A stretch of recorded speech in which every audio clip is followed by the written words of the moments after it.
dunida waxaa ka jira falal qarsoodi ah oo mararka qaar ka baxa indhaha sharciga. dambiyo dhaca habeen iyo maalin, qof walba uu baaraya dhacdooyinkan wuxuu la kulmaa sir, jahwareer iyo khatar joogto ah. booliisku waa kuwa ugu horeeya ee ka hortaga dambiyada, laakiin mararka qaar xitaa ayagu waxay wajahaan caqabado aan la filayn. xogaha la heli karo way xadidan yihiin, cadeymahana way iskhilaafaan. dambi baarayaashu waxay adeegsadaan farsamooyin kala duwan si ay u helaan xaqiiqda, raadraac, xog aruurin iyo mal-abaal xirfadeed. laakiin mararka qaar dambiilayaasha ayaa si fiican u qarinaya raadkooda, waxayna keeni kartaa jahwareer iyo marin habaabin sharciga dhexdiisa. waxaa jira dambiilayaal xirfad leh oo si ula kaca u marin habaabiya sharciga, waxayna ka dhigaan baarayaasha inay raacaan wadooyin qaldan.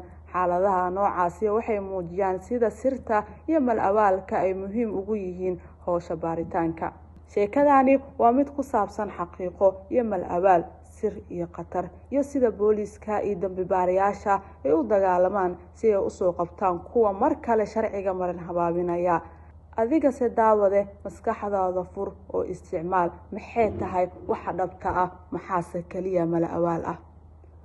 waa idin salaame daawadayaal, magacaygu waa Xaliimo Daawud. intaa gudaha u galin warbixinteena maanta, waxaan kaa codsanayaa inaad subscribe ii dhahdo channelka, laagtanaad ii saarto.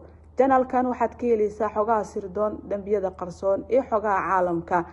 inoo bilaawo markaan sheekadeena.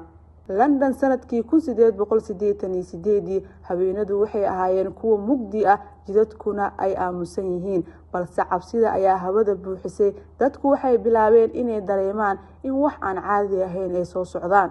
kiiska ugu horeeyay wuxuu dhacay dhamaadka bisha Agoosto 1888.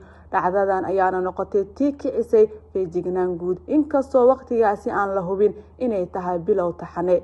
dadka deegaanka ayaana arkay in haweeney meedkeedu yaalo wada cidla ah. arintaasi ayaana degdeg loogu wargeliyay booliiska. markii booliiska goobta gaareen waxay ogaadeen in dhacdadani aysan ahayn dambi caadi ah, inkastoo ee magaaladaasi hore loogu bartay falal rabshado ah. haddana kiiskan wuxuu lahaa astaamo ka duwan kuwii hore.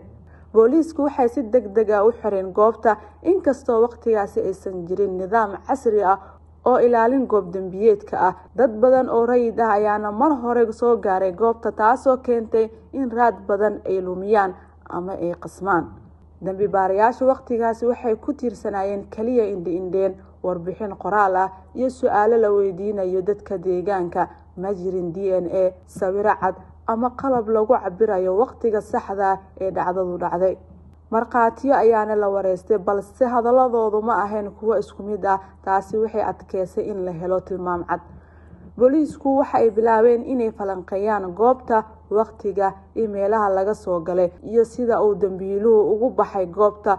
waxay ogaadeen in qofka falka sameeyay uu si degdeg ah uga tagay goobta asagoo aanan la dareemin. kadib maalintii koowaad, warku si degdeg ah ayuu u faafay. wargeysyaduna waxay bilaabeen inay wax ka qoraan dhacdada ayagoo isticmaalaya ciwaano cabsi leh. tani waxay keentay in cabsi guud ay ku faafto bulshada. booliisku waxay soo kordhiyeen roondada habeenkii, askar dheeraad ayaana la dhigay xaafadahaasi, balse weli ma jirin tuhun rasmi ah oo qof gaar ah loo jeediyey. dambi baarayaashu waxay bilaabeen inay isweydiiyaan, ma fal kaligiis ahba se waa bilowga wax ka weyn. su-aashaas ayaana noqotay midda ugu muhiimsan ee baaritaanka hagaysa. maalmo kadib markii dhacdo kale ay ka dhacday isla deegaanka, booliisku waxay xaqiiqsadeen in tani aysan ahayn shil ama fal gooni ah. halkaas ayayna ka bilaabeen baaritaan oo taariikhda galay.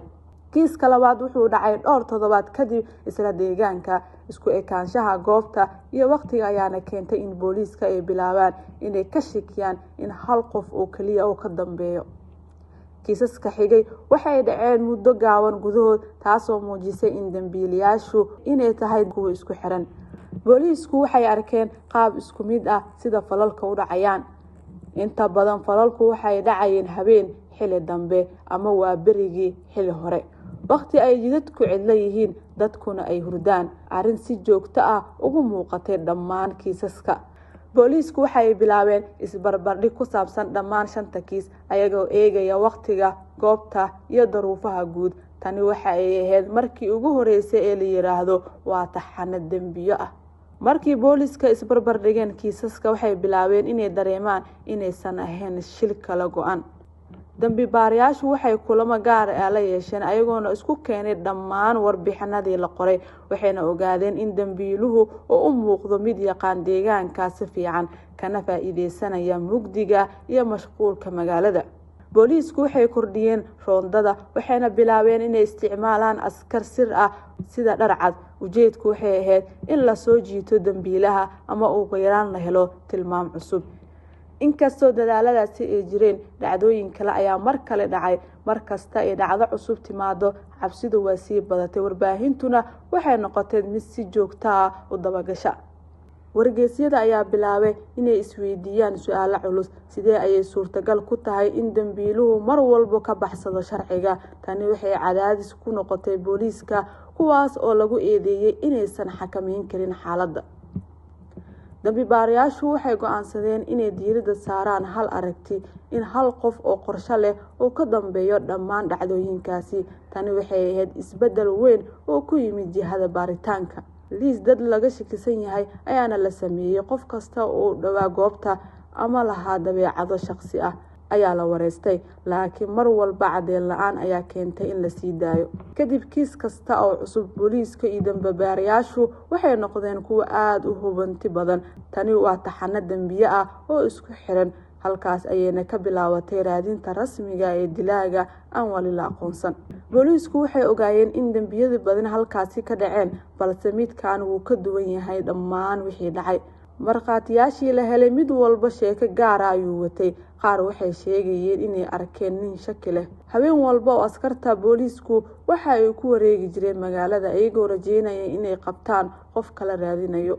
dadka deegaanka waxay bilaabeen inay albaabada xirtaan xilli hore, haweenkuna ay ka baqaan in kaligooda ay socdaan. warqado qarsoodiya ayaa loo diray booliiska iyo wargeysyada.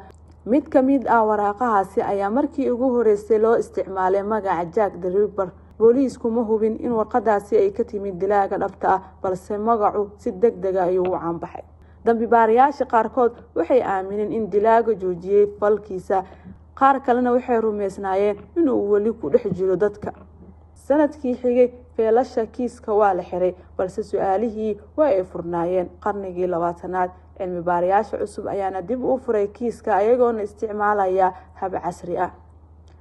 magacyo cusub ayaana soo baxay. qaar waxay ku doodeen in dilaagu ahaa qof kali talis ah, qaar kalena inay jireen dhowr qof. buugaag iyo dukumiintiyo ayaana laga qoray, mid walba wuxuu soo bandhigay aragti cusub. magaalada London lafteedu waxa ay ka faa'iideysatay sheekadaasi. dalxiisayaal ayaana booqda xaafadahaasi. booliiska casriga waxay sheegeen haddii maanta uu dhici lahaa la qaban lahaa si degdeg ah, laakiin xilligaasi qalab la'aanta ayaa ahayd caqabad weyn. dadka qaarkood waxay rumaysan yihiin in ay runta la qariyay, qaar kalena waxay yiraahdeen dilaagu si fudud ayuu u baxsaday. su'aasha wali taagan ayaa ah yuu ahaa dilaaga. kiiskan wuxuu noqday mid taariikhi ah oo lagu barto dambi baarista. ardayda booliiska maanta waxay ka bartaan qallaadkii hore. sirtaasi waxay sii noolaatay qarniyo. filimaan badan ayaana laga sameeyay, sheekooyin mal abaal ayaana lagu daray, laakiin runta dhabta ah wali lama helin. qof walba oo kiiskan barta wuxuu ku yeeshaa shakigiisa. taasi waa sababta oo sheekada u sii jirto weli. Jack the Ripper wuxuu noqday su'aasha taariikheed, su'aal aan wali jawaab loo helin. ma aha oo kaliya dambiile taariikhi ah, balse waa sir wali nool. kiisku wuxuu muujinayaa sida mararka qaar dambiyadu ugu waaweyn ay ugu baxsadaan cadaaladda, gaar ahaan markii waqtiga xadidan yahay aqoon iyo qalab. inkastoo booliiska iyo dambi baarayaal badan ay dadaal geliyeen, haddana xaafadaasi waxay noqotay meel ay sir iyo cabsi isku darsadaan.